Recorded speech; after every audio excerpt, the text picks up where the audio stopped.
Age ಇದ್ದಾಗ್ಲೇ truck ಮಾಡಿಬಿಡ್ಬೇಕು. ಸ್ತಂಭ ಇರೋದು ಇಡೀ ವರ್ಲ್ಡಲ್ಲೇ. ಆ್ಯಕ್ಚುಲಿ ನಂಗೆ ತುಂಬ ಭಯ ಆಗ್ತಿದೆ ನೋಡಿ. ಇದನ್ನೇ ನಾನು ಹೇಳಿದ್ದು ನಾಗಕಲ್ಲು. ಸ್ಟೆಪ್ಸ್ ಇಲ್ಲ ಇದಕ್ಕೆ, ಬಂಡೆ ಮೇಲೆ ಹತ್ಕೊಂಡು ಹೋಗಬೇಕು. This is actually go Dora. ಅವಳಿಗೆ ಅಡ್ವೆಂಚರ್ ಇವಾಗ. ಅವಳು ಚಾಲೆಂಜಿಂಗಾಗಿ ತಗೊಂಡ್ಬಿಟ್ಲು ಅನ್ನ. ನೀನು ಹುಷಾರಾಗಿ ಬರಬೇಕಾಗತ್ತೆ. ನಾವು ಇಲ್ಲೇ ಮೇಲೆ ಹೋಗೋಣ. ಓ ಜಾತೆ ಕಂಟೆಂಟ್ ಸಿಕ್ತು ಅಂತ್ಯಾ? ಇದು ಆಕ್ಚುಲಿ ಚೆನ್ನಾಗಿರೋ.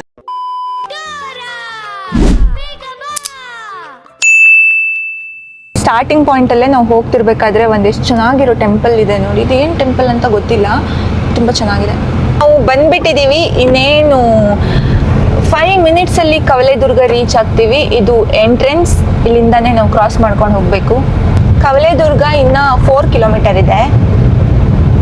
ಎಂಟ್ರಿಯಿಂದ ಹೋಗ್ಬೇಕಾದ್ರೆ ಶ್ರೀ ಮಾರಿಕಾಂಬ ಗದ್ದುಗೆ ಈ ಥರದ್ದೆಲ್ಲ. ಇವಾಗ ರಾಜರು ಇರೋ ಪ್ಲೇಸ್, ರಾಜರು ಇದ್ದಿದ್ದ ಪ್ಲೇಸ್ ಅಲ್ವಾ, ಸೊ ಅವ್ರದ್ದು ಕುರುಹುಗಳೆಲ್ಲ ಕಾಣಿಸೋಕ್ಕೆ ಸ್ಟಾರ್ಟ್ ಆಗುತ್ತೆ ನಾವೀಗ ಸ್ಟಾರ್ಟಿಂಗಲ್ಲೇ ಹೋಗ್ತಿರುವಾಗ. ನೋಡಿ ಫಾಗ್ ಹೆಂಗೆ ಕಾಣಿಸ್ತಾ ಇದೆ. ಇದು ಸ್ಟಾರ್ಟಿಂಗ್ ಪಾಯಿಂಟ್.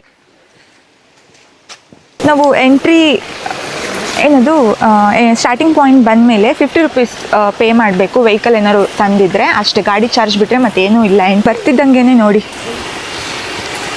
ಈ ಥರ ಎಷ್ಟು ಚೆನ್ನಾಗಿ ಕಾಣಿಸುತ್ತೆ ಪ್ಲೇಸ್. ಇವಾಗ ತುಂಬ ಸಕ್ಕತ್ತಾಗಿರೋದು ಅಂದರೆ ಏನು ತೋರಿಸ್ತೀನಿ ಗೊತ್ತಾ?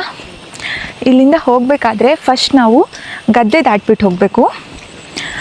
ಗದ್ದೆ ದಾಟ್ಬಿಟ್ಟು ಕೋಟೆಗೆ ಹೋಗಬೇಕು. ಎಷ್ಟು ಚೆನ್ನಾಗಿರುತ್ತೆ ಗೊತ್ತಾ? ಅದು ಅಂದರೆ ನೇಚರ್. ಇದೇ ಥರ ಗದ್ದೆ ದಾಟ್ಕೊಂಡು ನಾವು ಆ ಜಾಗಕ್ಕೆ ಹೋಗಬೇಕು. ನಿಮಗೆ ಗೊತ್ತಾಯ್ತಾ ನಾವೀಗ ಹೋಗ್ತಿರೋ ಜಾಗ ಯಾವುದು ಅಂತ? ಅದನ್ನು ನೋಡ್ಕೊಂಡು ಹೋಗ್ಬೋದು ನೀವು. ನೋಡಿ ಗದ್ದೆಗೆಲ್ಲ ಗೊಬ್ಬರ ಹಾಕಿದ್ದಾರೆ, ಇನ್ನೂ ನಟ್ಟಿ ಮಾಡಿಲ್ಲ.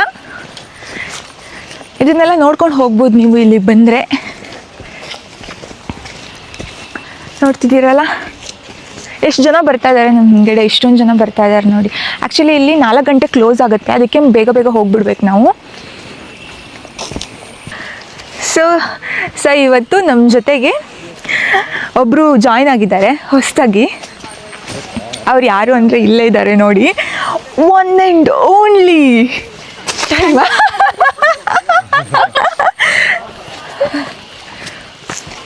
Hi guys. ನೋ ಗೈಸ್, ಮೇಲ್ಗಡೆ ಜೋರು ಮಳೆ ಬರುತ್ತಂತೆ. ಟ್ರೆಕ್ಕಿಂಗ್ ಪ್ರೊಸೀಜರ್ಸ್ ಎಲ್ಲ ಹೇಳ್ತಾ ಇದ್ದಾರೆ, ಸ್ವಲ್ಪ ಅವ್ರು ಹೇಳೋದನ್ನ ಕೇಳಿಸ್ಕೊಳ್ಳಿ. ನಾನಿವತ್ತು ಇವ್ರಿಗೆ ಅಸಿಸ್ಟೆಂಟ್ ಆಗಿ ಬಂದಿದ್ದೀನಿ. Correct guys. ಕೋಟೆಲ್ಲ ಇಟ್ಕೊಂಡು ಹೋಗ್ತಿದ್ದೀನಿ. ಒಂದು ರಾಜರದ್ದು ಕೋಟೆ ಅಂತ ಅಂದರೆ ಹೋಗಬೇಕಾದ್ರೆ ಒಂದು ವೈಬ್ ಬರುತ್ತಲ್ಲ, ಅದು ಹೋಗಬೇಕಾದ್ರೆ ಕಾಣಿಸುತ್ತೆ ನೋಡಿ. ಕಲ್ಲಿಂದ ಸ್ಟೆಪ್ಸ್ ಎಲ್ಲ ಮಾಡಿರೋದು, ಇದನ್ನೆಲ್ಲ ಹತ್ಕೊಂಡು ಹೋಗಬೇಕು.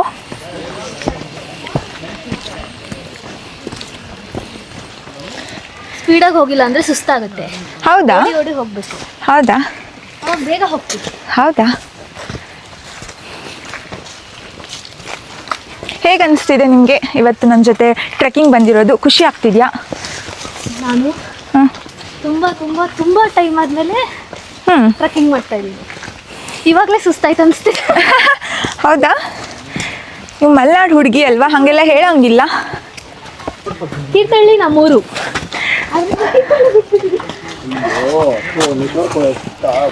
ಹಾಗಂದ್ರೆ ಲೋಕಲ್ ನೀವು?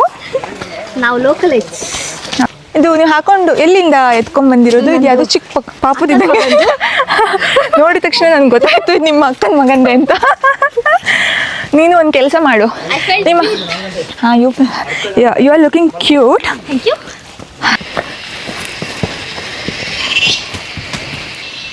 ನೋಡಿ ಈ ಥರ ನಾವು ಮಾತ್ರ ಅಲ್ಲ, ಫ್ಯಾಮಿಲಿ ಕೂಡ ಬರ್ತಾರೆ ನೋಡಿ. ಚಿಕ್ಕ ಚಿಕ್ಕ ಮಕ್ಕಳನ್ನ ಕೂಡ ಕರ್ಕೊಂಡು ಬಂದಿದ್ದಾರೆ. ಸೊ ನೀವು ಬನ್ನಿ, ಮಿಸ್ ಮಾಡಿ. ಓಕೆ, ನಾವಿವಾಗ ಫೈನಲಿ ಬಂದಿದ್ದೀವಿ. ಸೊ ಹೇಗಿದೆ ಅಂತ ನೋಡ್ತೀರಾ?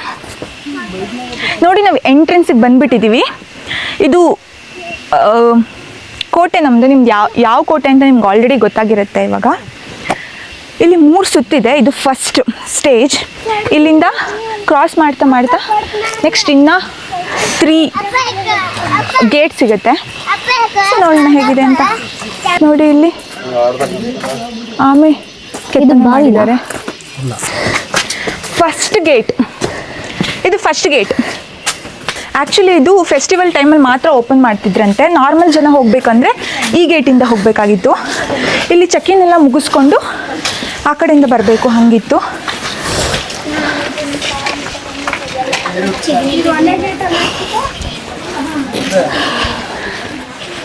ಇದು ನಮ್ಮ ಕೆಳದಿಯರ ಕೋಟೆ. ಸೊ ಇದು 4ನೇ ಕೋಟೆ, 4ನೇ ರಾಜಧಾನಿಯಾಗಿತ್ತು ಕೆಳದಿಯ ವಂಶಸ್ಥರದ್ದು. ನೀವು ಆಲ್ರೆಡಿ ನಮ್ಮದು ಇಕ್ಕೇರಿ ಲಾಗ್ ನೋಡಿದ್ದೀರಾ. ಸೊ ಇದು ನಮ್ಮ ಕೆಳದಿಯವರು ಕಟ್ಟಿಸಿರೋ ಕೋಟೆ, ಕೆಳದಿ ರಾಜರು ಕಟ್ಟಿಸಿರೋದು.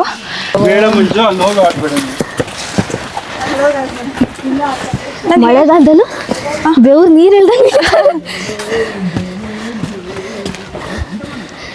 ನಾವು ಅಲ್ಲಿ ಹೋದರೆ ಒಂಥರ ನಾಗಲೋಕಕ್ಕೆ ಬಂದಂಗೆ ಒಂಥರ ಡಿಫ್ರೆಂಟ್ ವೈಬ್ ಕೊಡುತ್ತೆ. ಅಲ್ಲಿ ಎಂಟ್ರಿ ಇದೆಲ್ಲ, ಅಲ್ಲಿ ಒಂದು ದೊಡ್ಡ ನಾಗ ಇದೆ, ಅಂದರೆ ಕೆತ್ತನೆ ಮಾಡಿದ್ದಾರೆ. ಅದು ವಾಟರ್ ನೋಡಿ ಹೆಂಗಿದೆ, ಇನ್ನೂ ಬೇರೆ ಥರ ಕಾಣಿಸುತ್ತೆ. ಅದು ಹತ್ರಕ್ಕೆ ಹೋಗೋಣ ಬೈ. ಸಿಸ್ಟಮ್ ಎಲ್ಲ ಆವಾಗಲೇ ಇತ್ತು ಹೇಗೆ ಮಾಡಿದ್ದಾರೆ ಅಂತ. ಈ ಕೋಟೆಯ ಚಿನ್ನದ ಯುಗ ಪ್ರಾರಂಭವಾಗಿದ್ದು ಕೆಳದಿ ನಾಯಕರ ಕಾಲದಲ್ಲಿ. ಹೌದು, ಕರ್ನಾಟಕದ ಮಲೆನಾಡಿನ ತಪ್ಪಲಿನ ತೀರ್ಥಹಳ್ಳಿಯಲ್ಲಿ ಇರೋ ಈ ಕೋಟೆ 9ನೇ ಶತಮಾನದಲ್ಲಿ ನಿರ್ಮಾಣ ಆಗುತ್ತೆ. ದಾಖಲೆಗಳ ಪ್ರಕಾರ ಈ ಕೋಟೆಯ ನಿರ್ಮಾಣ ಪ್ರಾರಂಭ ಮಾಡಿದ್ದು ಚೋಳರು, ಆದ್ರೆ ನಂತರದಲ್ಲಿ ಕೆಳದಿಯ ನಾಯಕರು ಇದರ ಸದೃಢ ನಿರ್ಮಾಣ ಮಾಡಿ 1499ರಿಂದ ವಿಜಯನಗರ ಸಾಮ್ರಾಜ್ಯದ ಅಧೀನದಲ್ಲಿ ಆಳ್ವಿಕೆ ಮಾಡ್ತಾರೆ. ಆದ್ರೆ 1565ರಲ್ಲಿ ವಿಜಯನಗರ ಪತನದ ನಂತರ ಈ ಕವಲೇದುರ್ಗ ಸ್ವತಂತ್ರ ಆಗುತ್ತೆ. ರಾಜ ಕೆಳದಿಯ ವೆಂಕಟಪ್ಪ ನಾಯಕ ಈ ಕೋಟೆಯನ್ನ ಸ್ಟ್ರಾಂಗ್ ಮಾಡಿಕೊಂಡು ಒಂದು ಶಕ್ತಿಯುತ ಆಡಳಿತ ಕೇಂದ್ರ ಹಾಗೂ ಸೈನಿಕ ಕ್ಷೇತ್ರವನ್ನಾಗಿ ಮಾಡ್ತಾನೆ. ಇಟ್ಟಿರೋದು ಸುಣ್ಣ ಮತ್ತು ಬೆಲ್ಲದಿಂದ ಕಟ್ಟಿರೋದು ಕಲ್ಲನ್ನು. ಸಿಮೆಂಟ್ ಇದೆಯಲ್ಲ ನಮಗೆ ಇವಾಗ, ಆ ಥರ ಅಲ್ಲ ಇದು. ಆದರೂ ನೋಡಿ ಎಷ್ಟು ಗಟ್ಟಿಯಾಗಿ ನಿಂತಿದೆ ಅಂತ. ಇದು ಸೆಕೆಂಡ್ ಗೇಟ್. ಇಲ್ಲೂ ಸೇಮ್, ಇದು ಹಬ್ಬದ ಟೈಮಲ್ಲಿ ಮಾತ್ರ ಓಪನ್ ಮಾಡ್ತಾಯಿದ್ರು ಇದನ್ನು. ರಾಜರಿಗೂ ಅಷ್ಟೇ ಏನಾದರೂ ಬೇಕು ಅಂತ ಅಂದರೆ ಅವರೇ ಡೈರೆಕ್ಟಾಗಿ ಆನೆ ಮತ್ತು ಕುದುರೆ ಹತ್ರ ತರಿಸ್ಕೊತಾ ಇದ್ರಂತೆ. ಗೇಟೇ ಓಪನ್ ಮಾಡ್ತಾ ಇರಲಿಲ್ಲ. ಬಟ್ ಜನಸಾಮಾನ್ಯರು ಮಾತ್ರ ಆ ರೂಟಲ್ಲಿ ಬರ್ಬೋದಾಗಿತ್ತಂತೆ. ಎಷ್ಟು ದೊಡ್ಡದಾಗಿದೆ ನೋಡಿ ಕಲ್ಲು ಕೋಟೆ ಇಲ್ಲಿ.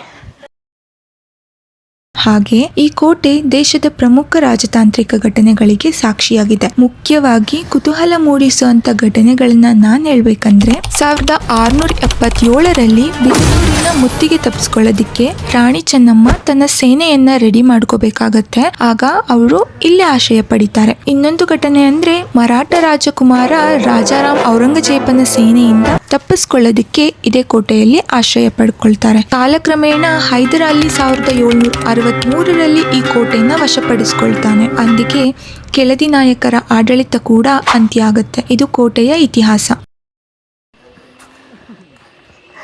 ನೋಡೋಣ ಇಲ್ರಿ ಏನಂತ.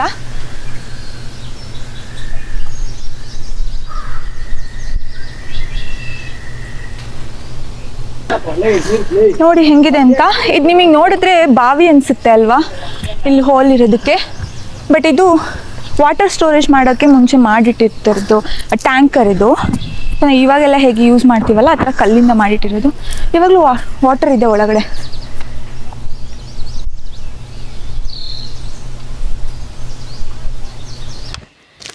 ಇನ್ನೊಂದ್ಸತಿ ಟ್ರೆಕ್ಕಿಂಗ್ ಬರ್ಬೇಕಾದ್ರೆ ಗ್ಲೂಕೋಸ್ ಹಾಕೊಂಡ್ಬರ್ತೀನಿ.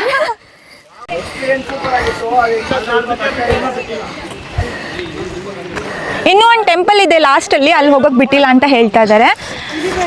ತುಂಬ ಚೆನ್ನಾಗಿತ್ತು ಅಂತ ಹೇಳ್ತಿದ್ದಾರೆ. ಜಾವ್ಲಿನ್ ಕಾಣಿಸ್ತಿಲ್ಲ, ಜಾವ್ಲಿನ್ ಕಳೆದೋಗ್ಬಿಟ್ಟಿದ್ದಾಳೆ. ಆಗಲ್ಲ ಹತ್ತಕ್ಕೆ ಅಂದೋಳು ಎಲ್ಲೂ ಎಲ್ಲ ಇದ್ದಾಳೆ. ಮೇಲ್ಗಡೆ ನೋಡ್ಬಿಟ್ಟು ಭಯ ಆಗಿ ಕುತ್ಕೊಂಡ್ಬಿಟ್ಟೆ. ಚೆನ್ನಾಗಿದೆ ನೋಡಿ, ಮೇಲ್ಗಡೆ ದೇವಸ್ಥಾನ ಇದೆಯಲ್ಲ, ಮೇಲ್ಗಡೆ ನೋಡಕ್ ಚೆನ್ನಾಗಿ. ಇಲ್ಲಿ ಹತ್ಕೊಂಡು ಸ್ಟೆಪ್ಸ್ ಇಲ್ಲ, ಇದಕ್ಕೆ ಬಂಡೆ ಮೇಲೆ ಹತ್ಕೊಂಡು ಹೋಗ್ಬೇಕು. ಮಸ್ತಾಗಿದೆ, ನೋಡೋಣ ಹೇಗಿದೆ ಅಂತ. This is actually go Dora. ಅವಳಿಗೆ ಅಡ್ವೆಂಚರ್ ಇವಾಗ.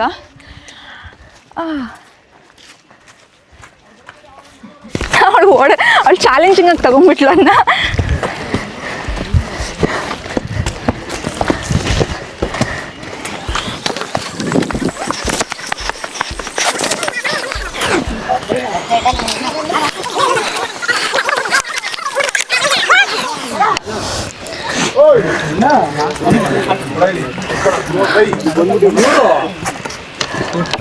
ನೋಡ್ದಷ್ಟು ಕಷ್ಟನೂ ಆಗಿಲ್ಲ.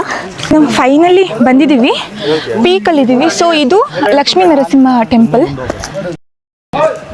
ಇಲ್ಲಿ ನೋಡ್ಬೋದು ನೀವು ಹೇಗೆ ಕಾಣಿಸ್ತಿದೆ ಅಂತ.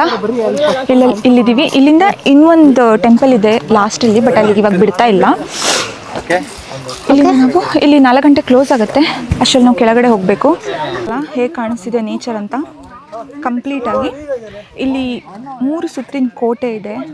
ಸೊ ಅವಾಗೆಲ್ಲ ಅಷ್ಟು ಈಸಿಯಾಗಿ ಆಕ್ರಮಣ ಮಾಡಬಾರ್ದು ಅನ್ನೋದಕ್ಕೆ ಹಂಗೆ ಕಟ್ಟಿರ್ತಾ ಇದ್ರು. ಇವತ್ತು ನಾವು ನೋಡೋದಾದ್ರೆ ಕೋಟೆಯ ಸೌಂದರ್ಯ, ಇತಿಹಾಸ, ಭದ್ರತೆ ಜೀವಂತವಾಗಿಯೇ ಇದೆ. ಅನೇಕರನ್ನ ತನ್ನತ್ತ ಕೈ ಬೀಸಿ ಕರೀತಾ ಇದೆ.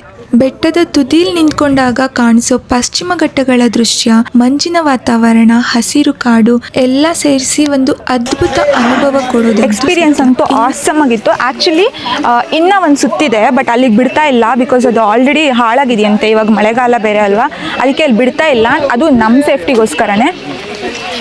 ಫ್ಲವರ್ ಎಲ್ಲ ಇದೆ, ತೆಗಿಯೋಕ್ಕಾಗಲ್ಲ. ಸೊ ಇದು ಕಾಶಿ ವಿಶ್ವನಾಥ ಟೆಂಪಲ್. ಇಲ್ಲಿಂದು ವಿಶೇಷತೆ ಏನಂದರೆ ಇಲ್ಲಿ 2 ಧ್ವಜಸ್ತಂಭ ಇದೆಯಲ್ಲ, ಅದು 2 ಇದೆ.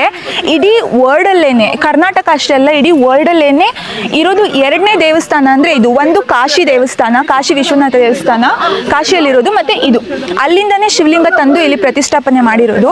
ಸೊ ಅದು ಒಂದು ತುಂಬ ದೊಡ್ಡ ವಿಶೇಷ. ಇಲ್ಲಿ ಧ್ವಜಸ್ತಂಭ ಇರೋದು ಇಡೀ ವರ್ಲ್ಡಲ್ಲೇ 2 ದೇವಸ್ಥಾನ ಇರೋದು, ಅದರಲ್ಲಿ ಇದು ಒಂದು. ಸೊ ದೇವಸ್ಥಾನ ಪೂಜೆ ನಡೀತಾ ಇಲ್ಲ, ಇವಾಗ ಕ್ಲೋಸ್ ಮಾಡಿದ್ದಾರೆ.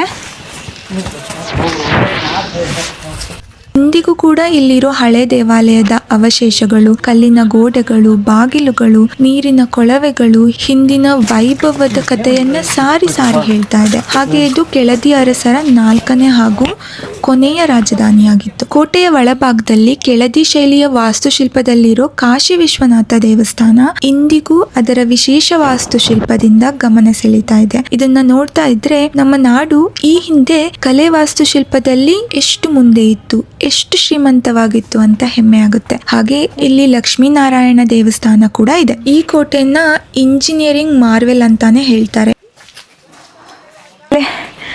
ವೆದರ್ ಮಾತ್ರ ಸಕ್ಕತ್ತಾಗಿದೆ ನೋಡಿ. ನೋಡ್ತಿದ್ದೀರಾ ನೀವು, ತುಂಬ ಹರಿ ಮಾಡಿಬಿಟ್ರು. 4 ಗಂಟೆ ಮೇಲೆ 1 ಸೆಕೆಂಡು ನಿಲ್ಲಕ್ಕೆ ಬಿಡಲ್ಲ. ಸೊ ನಿಮಗೆ ನೀವು ತುಂಬ ಮುಂಚೆ ಬರೋದು ತುಂಬ ಒಳ್ಳೆಯದು. ಬಂದುಬಿಟ್ಟು ಎಲ್ಲ ನೀಟಾಗಿ ನೋಡಿಕೊಂಡು ಹೋಗಿ ಬೆಳಿಗ್ಗೆನೇ ಬೇಗ ಬಂದುಬಿಡಿ. ಬಿಕಾಸ್ 4 ಗಂಟೆ ಮೇಲೆ ಸ್ವಲ್ಪನೂ ನಿಲ್ಲಕ್ಕೆ ಬಿಡಲ್ಲ. ನೋಡ್ಬೋದು ನೀವು, ಇದೇ ಥರ ಬಾಗಿಲು 3 ಇದೆ ಇಲ್ಲಿ ನೋಡಿ. ಇದು ದ್ವಾರ ಬಾಗಿಲು. ಇಲ್ಲಿಂದ ನಾರ್ಮಲ್ ಜನ ಎಲ್ಲ ಇದರಲ್ಲೇ ಹೋಗೋದು, ಇಲ್ಲಿ ಚೆಕ್ ಇನ್ ಮಾಡಿಕೊಂಡು ಆ ಕಡೆ ಪಾಸ್ ಆಗೋದು ಅಂತ ಇದ್ದು. ಆವಾಗ ರಾಜರ ಕಾಲದಲ್ಲಿ ಎಷ್ಟು ವೈಭವದಿಂದ ಇತ್ತೇನೋ ಅಲ್ವಾ ಇದು. ಆ್ಯಕ್ಚುಲಿ ನಂಗೆ ತುಂಬ ಭಯ ಆಗ್ತಿದೆ.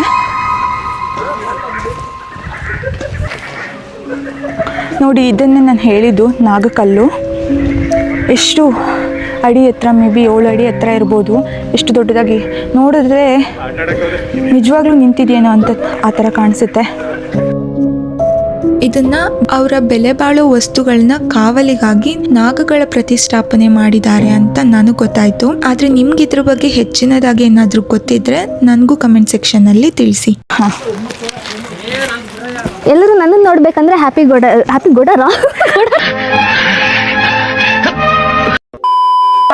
Oh my god. Happy go I Dora. can't believe this first of all. Okay. Happy go ಡೋರಾನ ಫಾಲೋ ಮಾಡಿ, ಹಾಗೆ ಸಪೋರ್ಟ್ ಮಾಡಿ, ಸಬ್ಸ್ಕ್ರೈಬ್ ಮಾಡಿ, ತುಂಬ ತುಂಬ ತುಂಬ ಶೇರ್ ಮಾಡಿ. ಓಕೆ, ಸೊ ನಮ್ಮ ವಿಡಿಯೋ 1 ಮಿಲಿಯನ್ ಕ್ರಾಸ್ ಆಗಲಿ. ಆವಾಗ ಹಿಂದೆ ಯಾರೋ ಅದು ಓಕೆ, 1 ಹಾಗೆ ಮಿಲಿಯನ್ ಕ್ರಾಸ್ ದೇವ್ರು ನಿಂಗೆ ಒಳ್ಳೇದು ಮಾಡ್ತದ. ಓಕೆ ಅಲ್ಲಿ ತನಕ ಕೀಪ್ ಮಿಸ್ಸಿಂಗ್ ಮೀ. ಓಕೆ, ಹಾಗೆ ನೀವು ಲೋಕಲೈಟ್ ಆಗಿರೋದ್ರಿಂದ ನಿಮಗೆ ಹತ್ರದಲ್ಲಿ ಯಾವುದಾದ್ರೂ ಇನ್ನೂ ಚೆನ್ನಾಗಿರೋ ಪ್ಲೇಸ್ ಬಗ್ಗೆ ಏನಾದರೂ ಐಡಿಯಾ ಇದೆಯಾ? ನಿಮ್ಮ ಅಜ್ಜಿ ಮನೆ ಎಲ್ಲಿರೋ ಫಾಲ್ಸ್? ನಮ್ಮ ಅಜ್ಜಿ ಮನೇಲಿ ಒಂದು ಫಾಲ್ಸ್ ಇದೆ, ಕರ್ಕೊಂಡು ಹೋಗ್ಬೇಕಾ? ನಿಂಗೆ ಅನ್ನಿಸ್ತಿದ್ಯಾ ನೆಕ್ಸ್ಟ್ ಟೈಮ್ ನನ್ನ ಜೊತೆ ಟ್ರೆಕ್ಕಿಂಗಿಗೆ ಜಾಯ್ನ್ ಆಗ್ತೀಯಾ ಅಂತ? 100% ನಾನು ಬರ್ತೀನಿ. ನಾನು ಅನ್ಕೊಂಡೆ ಬರಲ್ಲ ಅಂತ. ಗ್ಲೂಕೋಸ್ ಹಾಕೊಂಡು ಬರ್ತೀನಿ. ನಾನು ಅನ್ಕೊಂಡೆ ಅವಳು ಬರೋದಿಲ್ಲ ಅಂತ, ಅವಳು ಟಯರ್ಡ್ ಆಗಿಬಿಟ್ಲು. ಬಟ್ ಇವಾಗ ರಿಟರ್ನ್ ಹೋಗ್ಬೇಕಾದ್ರೆ ಅವಳಿಗೆ ತುಂಬ ಖುಷಿ ಆಗ್ತಿದೆ ಅನಿಸುತ್ತೆ. ಸೊ ನೆಕ್ಸ್ಟ್ ಟೈಮ್ ಪಕ್ಕ ಬರ್ತಾಳೆ ಅಂತ ಅಂದ್ಕೊಂಡಿದ್ದೀನಿ. ಖುಷಿನೂ ಆಗ್ತಿದೆ, ಅದ್ರ ಜೊತೆ ಬೇಜಾರು ಆಗ್ತಿದೆ. ನಮ್ಗೆ ಅಲ್ಲಿ ಮೇಲ್ಗಡೆ ನಿಲ್ಲಕ್ಕೆ ಬಿಟ್ಟಿಲ್ಲ. ನೀನು ಸ್ವಲ್ಪ ಬೆಳಿಗ್ಗೆ ಬೇಗ ಬರಬೇಕು ಎಂದು ನೀವು ಎಂಜಾಯ್ ಮಾಡೋಕ್ಕೆ ಕೊಡಲಿಲ್ಲ ಯಾರು ಹೇಳ್ಬೋದು. ಅವಳು ಪಿಂಕ್ ಆಗಿಬಿಟ್ಟಿದ್ದಾಳೆ ಕಂಪ್ಲೀಟಾಗಿ. ಟೊಮೆಟೊ ಥರ ಆಗಿದ್ದೀನಲ್ವಾ, ನಾನು ಟೊಮೆಟೊ ಜಾಸ್ತಿ ತಿಂತೀನಿ. ನೋಡಿ ಗದ್ದೆ ಕಾಣಿಸ್ತಿದೆ ಅಲ್ಲ ನಿಮಗೆ, ಗದ್ದೆ ದಾಟ್ಕೊಂಡು ಹೋಗೋ ಬ್ಯೂಟಿಫುಲ್ ಕೋಟೆ ಇದು. ಆ ಕಾಲದಲ್ಲೂ ಗದ್ದೆ ಮಾಡ್ತಾಯಿದ್ರಾ ಗೊತ್ತಿಲ್ಲ ನನಗೆ, ರಾಜರ ಕಾಲದಲ್ಲಿ ಮೇ ಬಿ ಜನಸಾಮಾನ್ಯರು ಮಾಡ್ತಾಯಿದ್ರು ಅನಿಸುತ್ತೆ. ಇವತ್ತಿನ ವಿಡಿಯೋ ನಿಮ್ಗೆ ಇಷ್ಟ ಆಯಿತಾ? ಸೊ ಇವತ್ತಿನ ವಿಡಿಯೋ ನೀವು ನೋಡಿದ್ದೀರಲ್ಲ, ನಿಮ್ಗೆ ಇಷ್ಟ ಆಗಿದೆ ಅಂತ ಅಂದ್ಕೊತೀನಿ. ಹಾಗೆ ನಾನು ಸ್ವಲ್ಪ ಲೇಟಾಗಿ ಬಂದಿದ್ದಕ್ಕೆ ನನಗೆ ಕಂಪ್ಲೀಟಾಗಿ ತೋರ್ಸೋಕ್ಕಾಗಲಿಲ್ಲ. ಆದರೆ ಎಷ್ಟು ತೋರ್ಸೋಕ್ಕಾಗುತ್ತೆ ಅಷ್ಟು ತೋರಿಸಿದ್ದೀನಿ, ನಿಮಗೆಲ್ಲ ಇಷ್ಟ ಆಗುತ್ತೆ ಅಂತ ಅಂದ್ಕೊಂಡಿದ್ದೀನಿ. ಹಾಗೆ ನಾನು ಆಲ್ರೆಡಿ ಹೇಳ್ದಂಗೆ 4 ಗಂಟೆ ಆದಮೇಲೆ 1 ಸೆಕೆಂಡ್ ಕೂಡ ನಿಲ್ಲಕ್ಕೆ ಬಿಡಲ್ಲ. ಅದು ಅಲ್ಲದೆ ಅದಕ್ಕೋಸ್ಕರ ನಾನು ಲೇಟಾಗಿ ಬಂದಿದ್ದಕ್ಕೆ ತುಂಬ ಕ್ಲಿಯರಾಗಿ ಏನು ತೆಗಿಯೋಕ್ಕಾಗಲಿಲ್ಲ ಇವತ್ತು.